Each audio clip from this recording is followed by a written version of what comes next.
Over the past day, Ukrainian defenders hit 11 clusters of Russian military manpower and artillery, destroying a Russian logistics center and an ammunition storage point.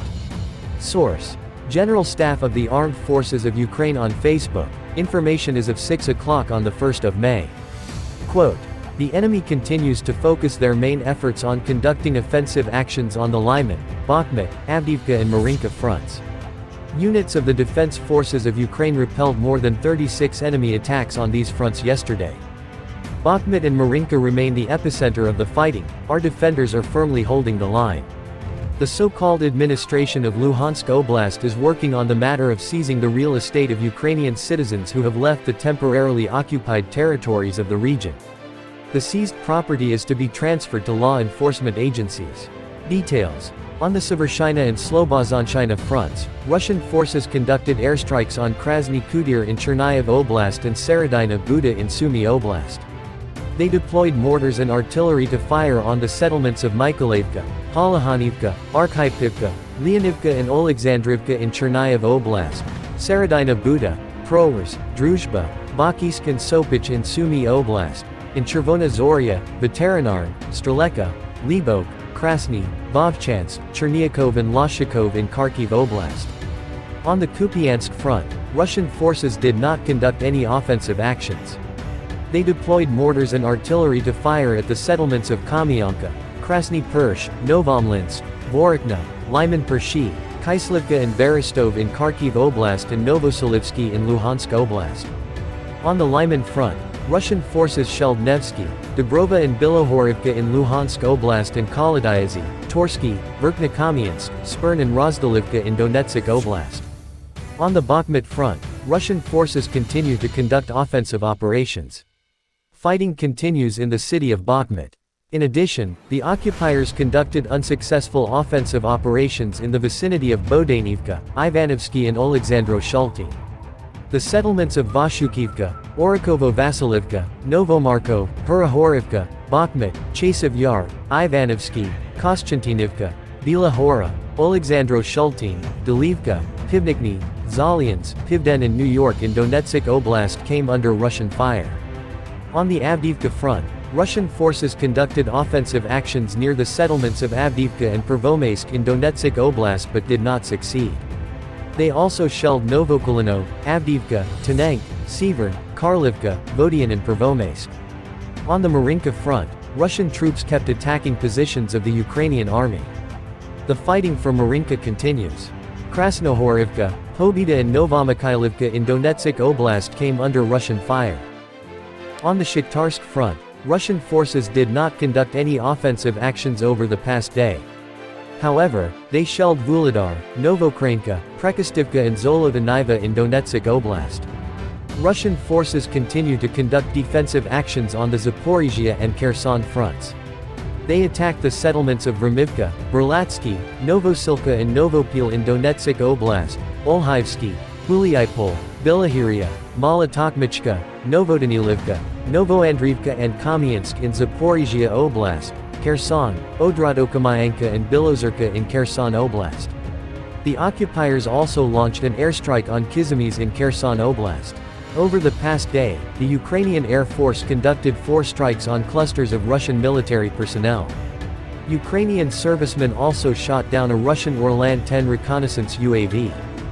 Units from rocket forces and artillery struck 5 clusters of manpower, 1 ammunition storage point, 2 clusters of artillery systems and a logistics hub of the Russian invaders. The General Staff of Ukraine's armed forces reported on May 1 that Russia had lost 190,960 troops in Ukraine since the beginning of its full-scale invasion on February 24 last year.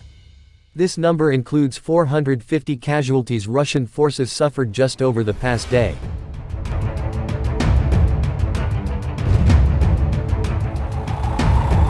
The head of the Wagner Russian mercenary group Yevgeny Prigozhin has said that a Ukrainian counteroffensive could turn into a tragedy for Russia. Prigozhin, a key ally of Vladimir Putin who has led the Russian attack of Bakhmut, complained that his fighters lacked ammunition. "We Wagner have only 10–15% of the shells that we need," he said, blaming the leadership of the Russian army. He predicted a counterattack could take place in mid-May. This counteroffensive could become a tragedy for our country, he said. Ukraine is preparing for the much-expected counteroffensive, with the war entering into a stalemate in recent months. It is hoped Ukrainian forces will have similar gains to autumn last year, where they retook part of Kherson. Ahead of the offensive, the Russian army has replaced its highest-ranking official in charge of logistics. Alexei Kuzmenkov, a former official from the National Guard, has replaced General Mikhail Mizintsev. Pope Francis has said that the Vatican was involved in a peace mission to try to end the conflict between Russia and Ukraine. I am willing to do everything that has to be done. There is a mission in course now, but it is not yet public. When it is public, I will reveal it, Pope Francis told reporters, including from Reuters, during a flight home after a 3-day visit to Hungary. 4 people have been killed from an overnight Ukrainian strike on the Russian border village of Suzemka, the governor of Russia's western Bryansk region said on Sunday. 2 more civilians have been found and removed from the rubble. Unfortunately, both of them died, local governor Alexander Bogomaz said on Telegram. A growing poverty crisis in Ukraine has led many to turn to Kyiv's pawn shops to surrender mobile phones, appliances and other belongings in order to get by. Poverty increased from 5.5% to 24.2% in Ukraine in 2022, pushing 7.1 million more people into poverty, with the worst impact out of sight in rural villages, according to a recent report by the World Bank. With unemployment unofficially at 36% and inflation hitting 26.6% at the end of 2022, the institution's regional country director for Eastern Europe, Baruch Banerjee, had warned that poverty could soar.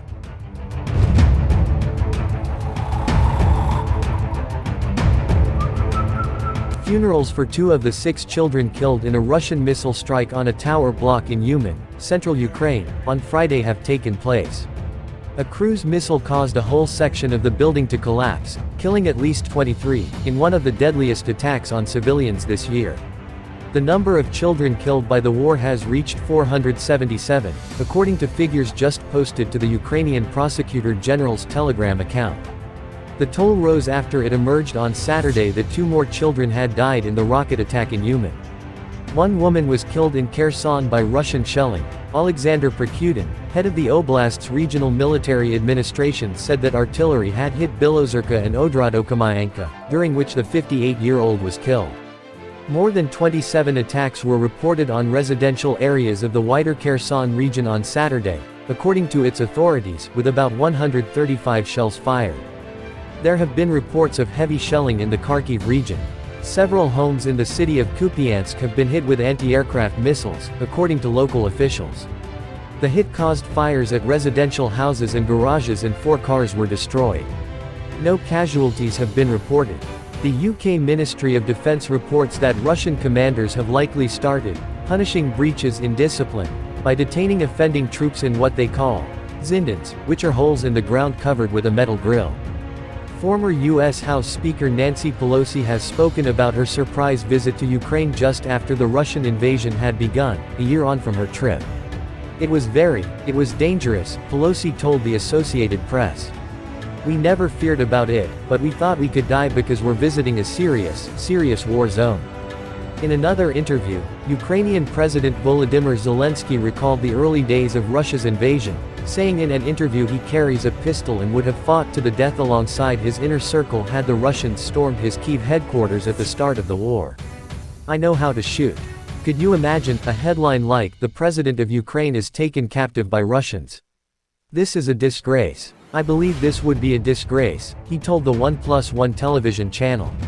I think if they had gone inside, into the administration, we would not be here, he said.